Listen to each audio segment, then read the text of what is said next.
Alright, if you're watching this, it's likely that you're trying to scrape through exams, or you're trying to revise for your O levels, or maybe your finals or PSLE. Whatever the reason, you're just trying to revise for exam, or you're just trying to look for some tips. So I'm gonna give you in this video.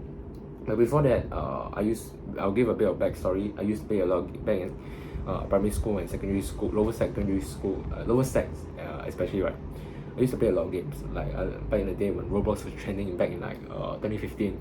Up till now, maybe Roblox is quite popular, but yeah, around there I used to play a lot of like video games. Back home, I used to normally when school finished, I used to go back home, just play video games like Roblox, Growtopia, a lot of Clash Royale, Clash of Clans, all that stuff. I only care about it, I didn't care about homework. So I just scraped by, and whatever grade I get, I just accepted it.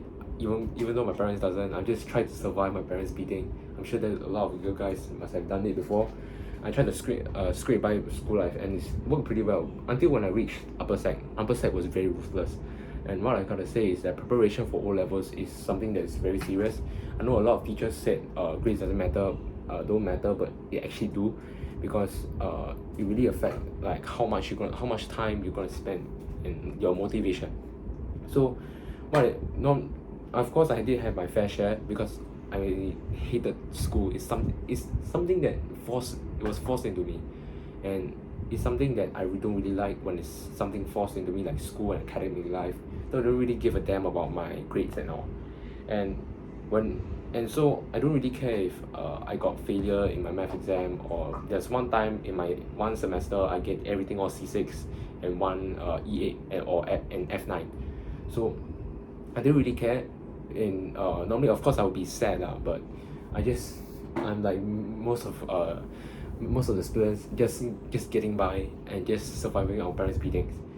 It only changed when secondary school happened, and I realized how important it is to actually do well for O levels. Of course, other than the fact that you can actually get into a very good JC, poly, and which eventually goes to a workforce or uni. You try to get a good degree and stuff. But what I found out is what I found out, or whatever the reason that you have, right, it all stems from mindset. And this goes to my first point. And the first point is you should have a great you should have a very, very powerful mindset. Back when in primary school and lower sec days, right, all I did was have the mindset of playing games, and have the mindset that, oh, I'm not talented at practicing my English, math, sciences. So I didn't really care, because I just gave up. I have the what they call as like a fixed mindset. Normally, if that's something that's more relatable, and the thing is, like, the brain is a very powerful thing. The mind is a very, very powerful thing. It can help you accomplish many things before. Like you might have heard of the placebo effect. It's everything in the mind. It shows you how powerful the mind is, and it comes with knowing how powerful the mind is. It comes with the how important mindset is.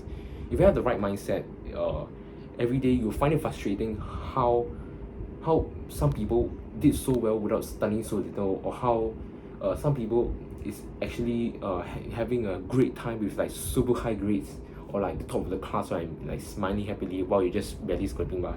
And because of that, I think my attitude or my mindset change was because a particular someone in my class keep getting like the highest grade every single subject for every single term.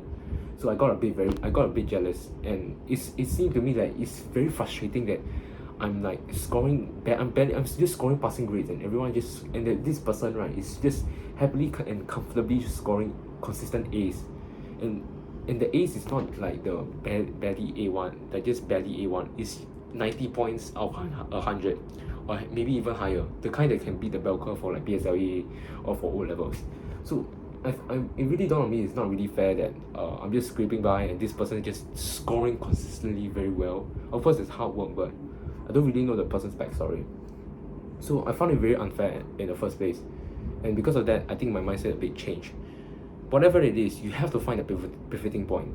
That point in life, it could happen before, or it could happen now, or it could happen in a few days. You have to find a pivoting point for your mindset to change.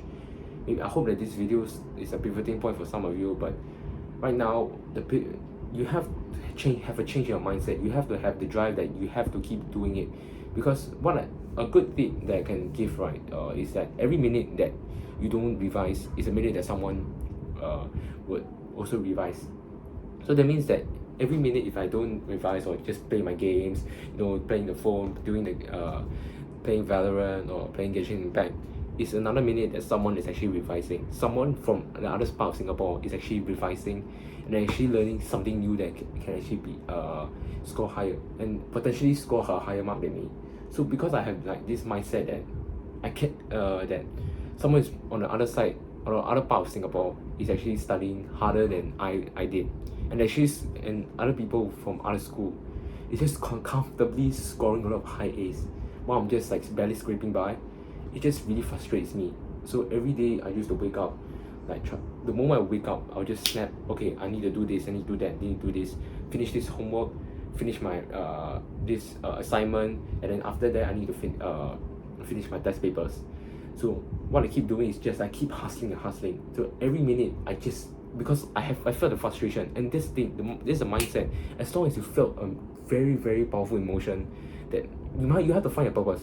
You have to find that what frustrates you a lot, and it's not something happy. It has to be a something that makes you very frustrated, makes it very frustrating for you. For me, it was someone scoring higher than me, and I hated it so much because I wanted to get the amount of acknowledgement. I want to get the amount of validation for the school, because it's mainly as men I prioritize status. It may not be good. It may not be the main priority for you, but the main thing for me was status, and other people were getting more status than me. Then I was so pissed. I was so angry, and it kicked off this drive. So you need to find something that's very frustrating to you. You need to invoke something needs to invoke anger within you for you to change the mindset. And whatever this mindset, it has to be something that you have to keep sustainable, that you can keep hustling and hustling.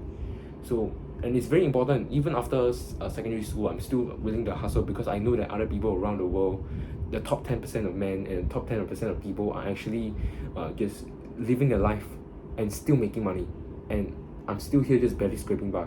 So it's really frustrated me, and it's still keeping this mindset, this drive alive. So that's the main thing. The main point is mindset. Second thing, but let me drink more water first. Okay, second thing. Now that you have the mindset, it's time for you to actually have. It's time for you to actually know what to do. Of course, you do have the mindset, but maybe if you don't know what to do, it's pretty much useless. Of course, like having a great mindset is you have to keep consuming the content on how to improve and stuff. That's great. Now, I did share. Now, the mindset is great and all, but the next thing that is second place after mindset is actually speed. If you know how to do, alright. Let me ask you a question. So if I ask you a question about, okay, do you know what it takes to get A1? Do you know what it takes to actually get 90 marks for English? Do you know what it takes to actually get 90 marks for math or physics or chemistry or sciences or whatever subject that you are taking? Do you know how you can actually improve? Some of you may say, exams. The other day, I was asking one of my juniors. We were going on a call, and I asked them, okay, if you are failing your exam, do you know what's next? Do you know what to do after your exams? So one of the juniors asked me, I know, I need to do X amount of test paper, like five test papers every day and stuff. Then I asked, are you doing it now? No. The junior says no.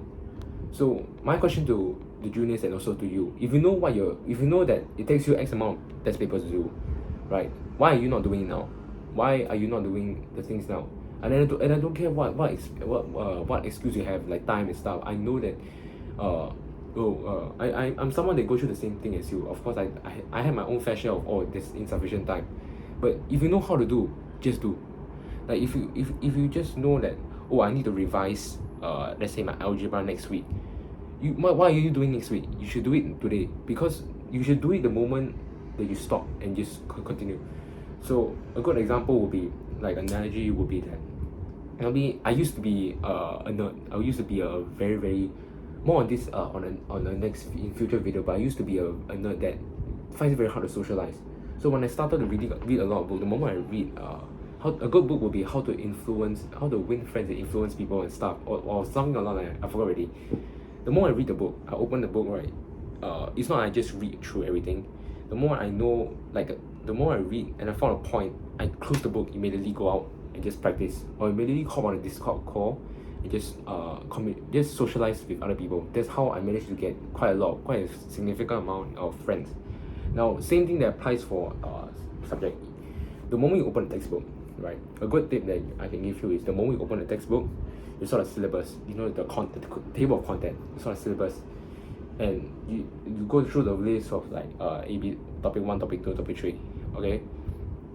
Then you scan through one of the topics, let's say differentiation for AMF, or maybe a simpler topic would be like factorization.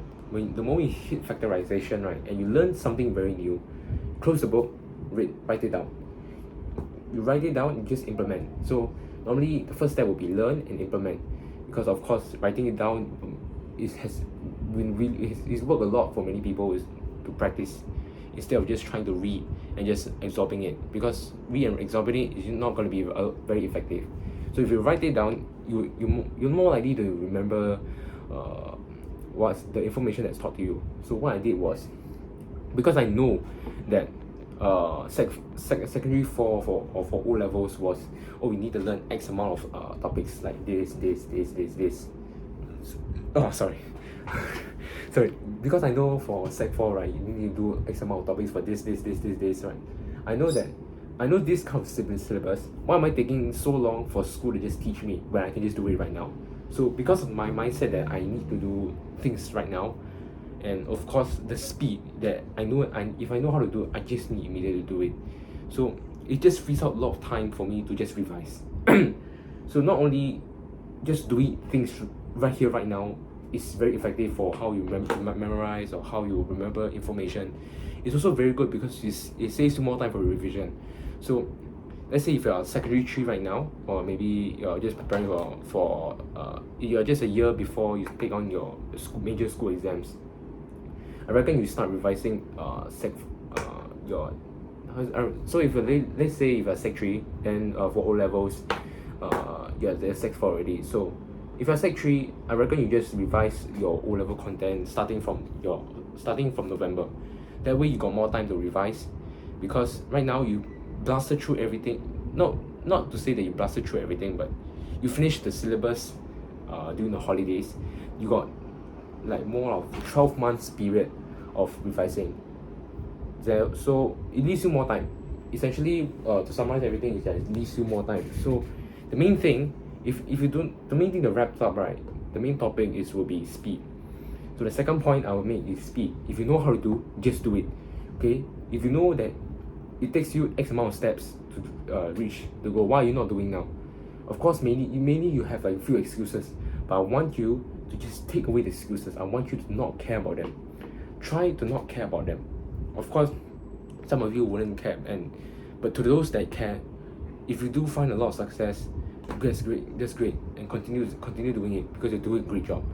Just try to try to not care about all the excuses, because the more you have excuses, the more you're just going to delay you from revising as much as you can lah. So the third point that I used to do was to actually aim very hard. Now, of course, a lot of school or teachers will say, oh, just be yourself, or you make yourself the expectation.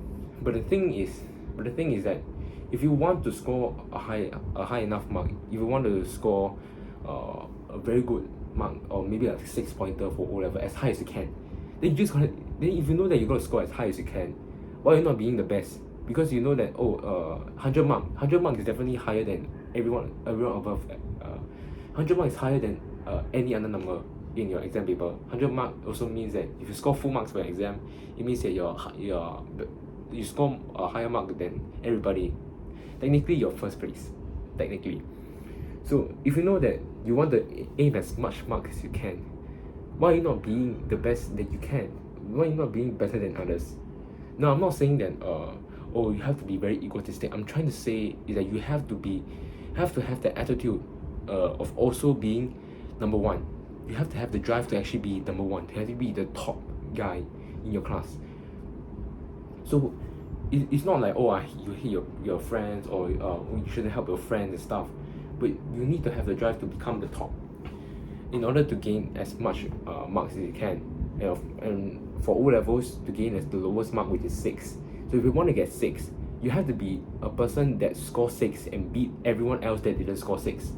So which means aka you have to be the person that has to be the top 10%, or maybe try to strive to be the top 1%. So what I used to do was I aimed very, very high. I used to aim overly high for my O levels. So let's say if I'm like for my C6, my main goal will still be A1, because I know that if I make through the A1 stage, that means that I know that I'm better than others. I know that I'm going on my way to become one of the best in the class. You have to be like that no matter what you are, no matter how you did in your class. Maybe if you are like a borderline C6 kind of person, or maybe you're just trying to gain tips on how to beat the bell curve. You have to do the work that's the top 1%, which is which coupled with the mindset and speed. I think with aiming way too high, I think you actually have the drive and the capabilities to actually get the result that you want. So by aiming too high, ideally you should start with 3 times the expectation. If you're aiming to get, let's say, 12 points, I think you should get 6 points for your next examination. Let's say for your mid-years, you did 12 points, and you plan to get like 10 points for your prelims. 3 times the expectation would be maybe roughly around 6. Of course, it's an exponential scale, so try to go over your expectation. So what the teacher told you to set, normally when the new year start, when you give the new year resolution, normally like all the expectations, like, okay, I need to get 75 marks for my math paper for prelims. 75 marks. You write it down. 75 marks. What I want you to do is 3 times the expectation. Instead of 75, I want you to 3 times it and put it at 95. Here's the thing. By using 95, you're just pushing through a limit. You're giving your 110%. Because if I go for 75, I know that, I just need to just try to, wank it there, blong there. But so you don't really give a damn about or trying to maximize as much mark as you can. Your mindset will tell you that, you have to hit 75 marks. But if you put 95 marks, right, your mind is going to tell you this is a very, very hard task to do, but it's quite possible. Okay, of course everyone knows that 100 marks is a bit like very, very hard, but it's a bit possible. It's a little bit possible. 95 may be the perfect one, I would say, because your mindset is a very hard thing if you don't care. It's a very impossible thing if you don't care about studies. Secondly, if you put a lot of little emphasis, you also won't get it. It's only you can get it if you give it your absolute best.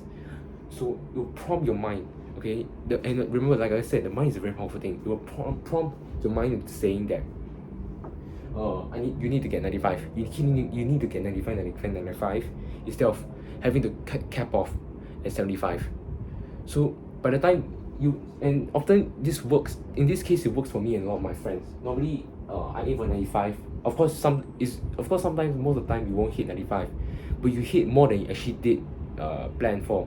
So let's say you hit, back in the same example, if you're hitting 75, if you want to hit 75 in the first year, and because through my lesson we said 3 times, so it should be 95, and because you aim 95, sometimes you won't hit 95 because of like some exam questions like bit pain to like understand, or a bit hard to write and stuff.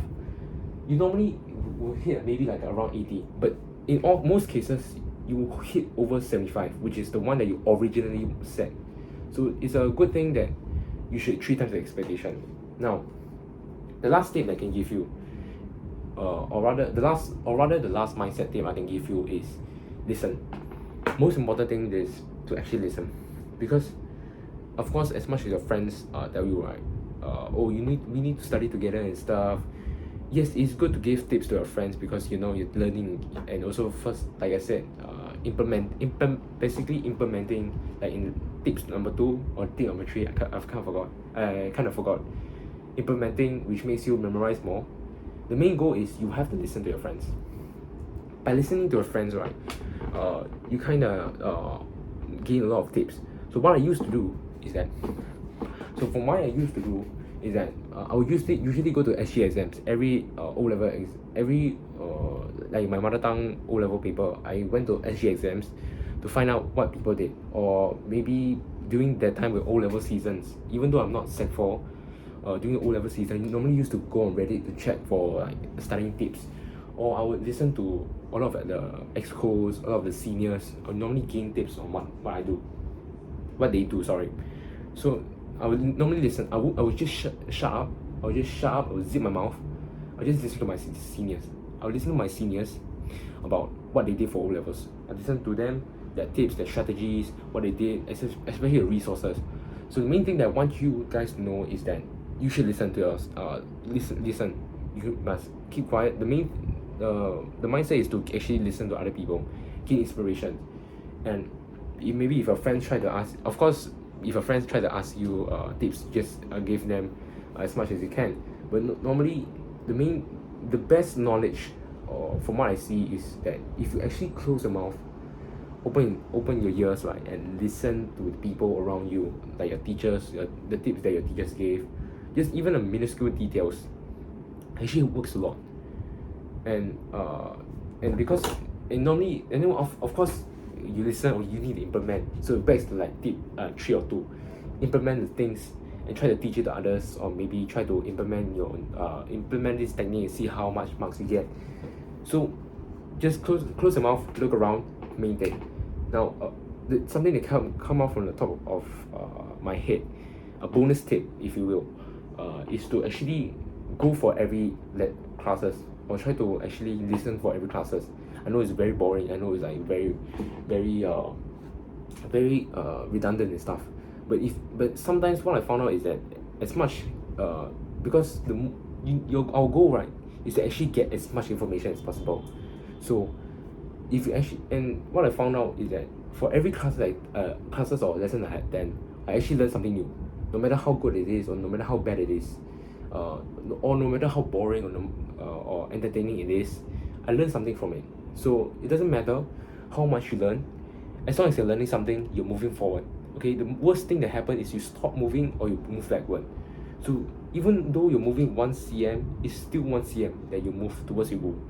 It could be maybe 5 meters, great. But if it's 1 cm, it's still great, because you're moving closer to the goal of obtaining hopefully your expectation is 6 marks for O-levels. As such, I try to attend as many activities or as many lessons that or like Zoom calls that my teachers give. And so normally I listen to them.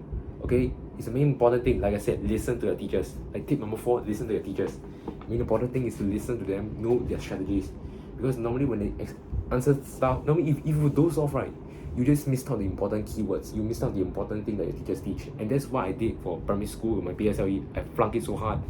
I flunked it so hard. Luckily I didn't flunk so hard.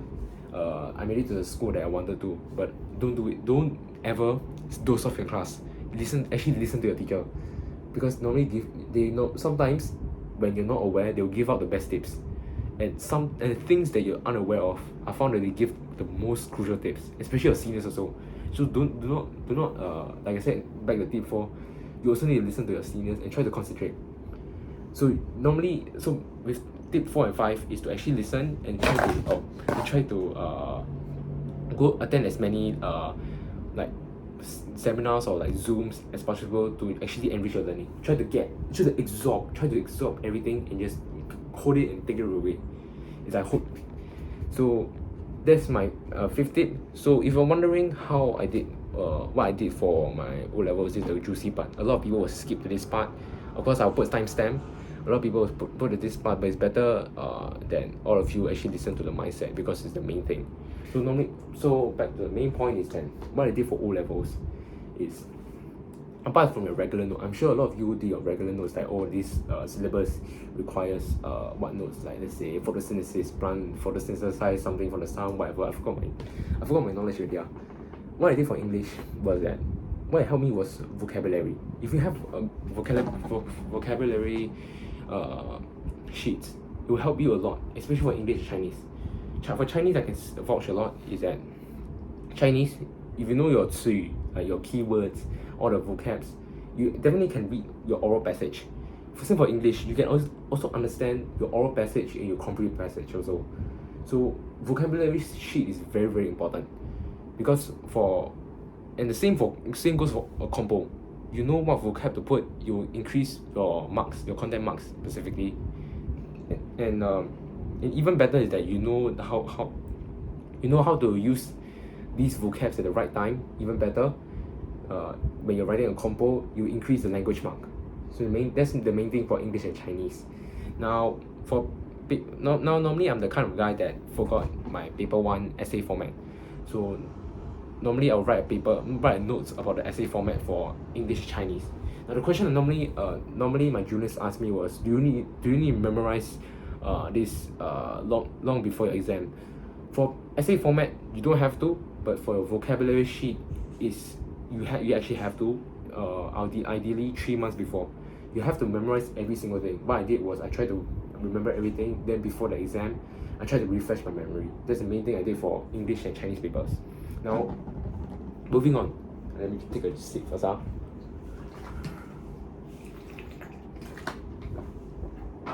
Okay, moving on. Sciences. Chemistry. I took pure chem and pure physics, but I think it applies for all the sciences as well. Now, the main thing that I did was because tip number 4 and tip number 5 was to listen to everything, listen to all the information and keywords that my teachers gave. I made an error list, and this is the most important thing this is the main contributing factor of how I scored quite high for my science paper. What I did was, I used to do a lot of exam papers given by my teachers and by myself. Main thing is emphasis on yourself. I did a lot of question papers. I marked it all just like a regular students do. But instead of just closing and just leaving it on one side, then I open it to revise, right? I put an error list.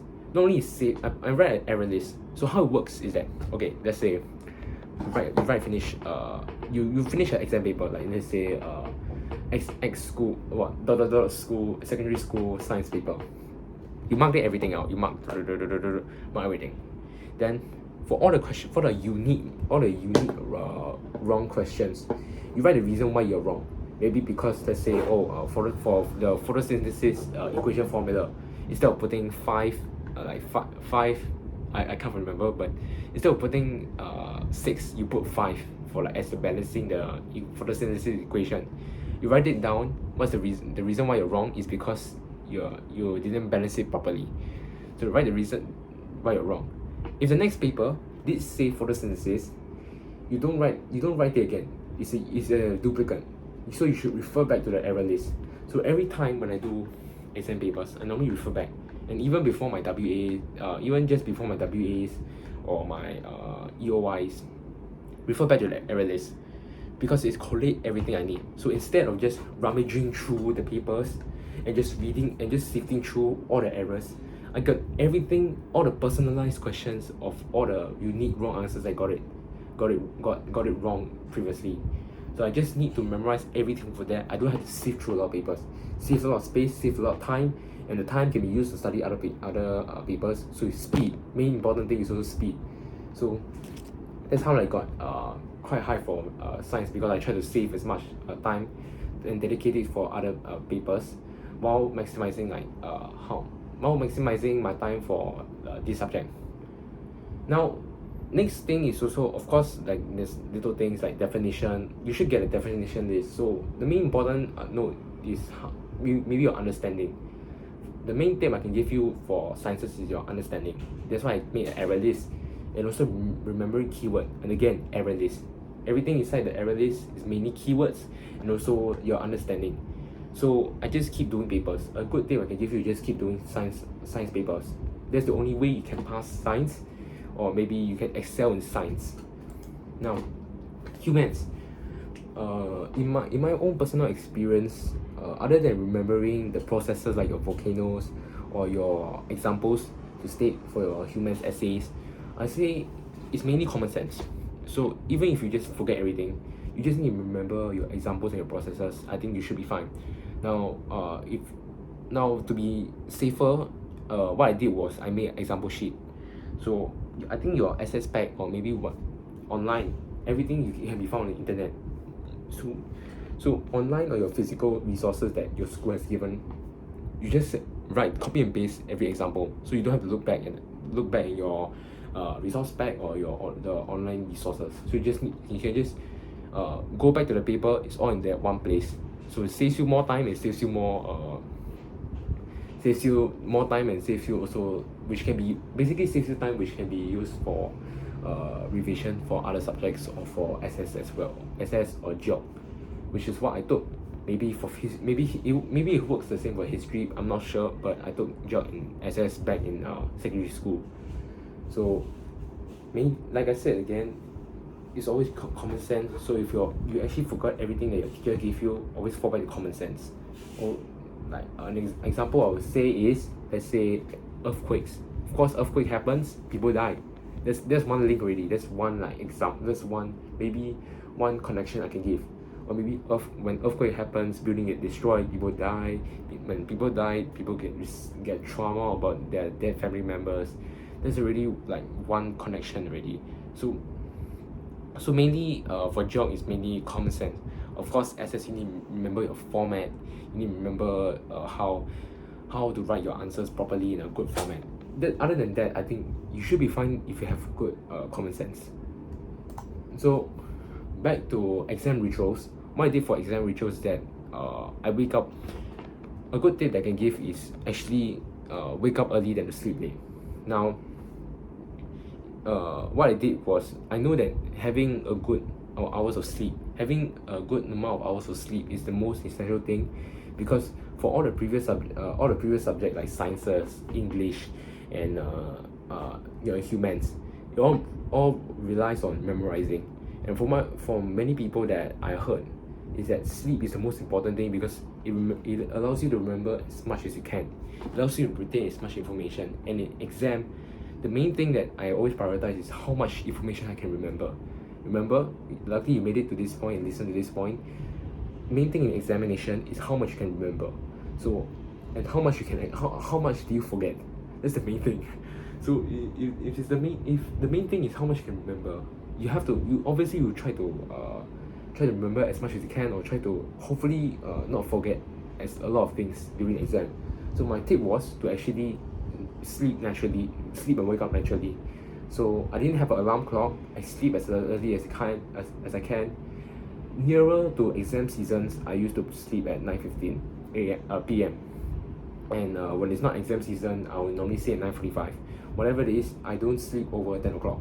Of course, your body will normally be primed to sleep at 11, but to combat this like late night sleeping kind of stuff, normally what I did was, I used to sleep at 10:30, by the way.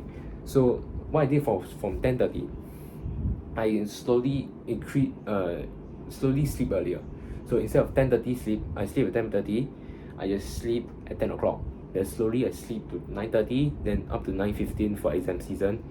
Then naturally you wake up earlier and earlier, and the more you go into this sleep early then sleep late thing, you normally wake up naturally. And that's the best thing. The best thing that you want to do is to wake up naturally, because you're not forced by your alarm clock to disturb your peaceful sleep, and thus you're able to remember as much as you can. This anecdotal, I'm not sure if it's true scientifically, but it works for me.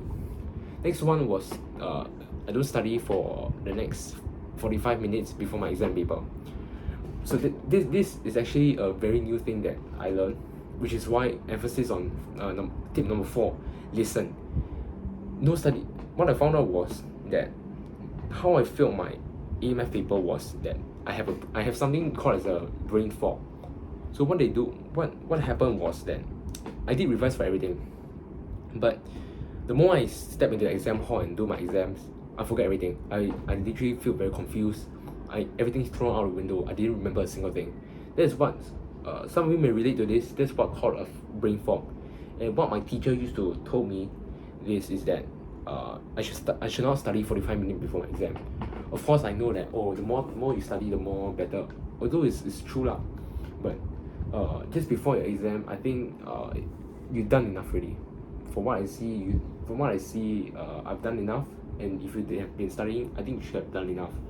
So to prevent brain fog and to prevent as much information that I have forgotten, I didn't study 45 minutes before exam. So normally for O levels, a lot of people just keep looking at me because I didn't even study 45 minutes before going to the exam hall. So I just normally talk to other people, talk to my friends, try to feel calm. So within this 45 minutes is a magical window where you try to feel calm, be in the game, try to feel very prepared. So so that when you step into the room, when you step in the exam hall, when you step in the classroom, when you do your when you do your exam papers, it's much more easier, and it's much less. You're able to handle it in a calm manner instead of being very frazzled or very rushed. So this is what I did before my examination. Another tip was look after yourself. Now, the thing is, the reason why looking after yourself is very important is because when your diet is actually makes up the most of how much you can remember. So if you're eating a very shit diet, if you're eating like McDonald's like every day, I know that the time, of course, there's little time for you to focus on your diet or exercise. I know that some of you don't like the exercise and stuff, but at least you can control what you eat. That's the main thing. Something you can control, that's important. So normally what I did before my exam is to look after myself. I eat a lot of it. I make sure that every time I eat food, there has to be one side of vegetable. At least try to keep myself in good health. Obviously the first reason is that you don't want to be sick on your exam day. Okay, there's a lot of reason that you can just search out online why you cannot be sick on your exam day, especially O levels. You cannot be sick on your exam days. The second thing is that you actually remember more information. This anecdotal, I'm not sure if it's true for scientific reason, but what I found out myself is that when I eat vegetables or fruits that are healthier for me instead of like all the oily or processed food, I actually remember more. I actually retain more information. I retain more information. And as such, I'm able to actually like regurgitate out a lot of like the information that actually excel in my exams. So yeah, hopefully this video is long enough, more thorough enough for you to understand how I got 6 points for O levels. Any advice I think I already give in the first part. If you're just skipping to find what I did, if you're skipping to find like what I did for O levels in preparation, you should watch the first part, because the first part is more important than the second part of this, like the materials and stuff. So hopefully, if you cannot understand, slowly rewind the video and slowly watch it, slowly understand, and maybe allow me to convince you slowly by just rewinding. It should help you. And if you're close to your examination dates, wish you all the best. So yeah, peace.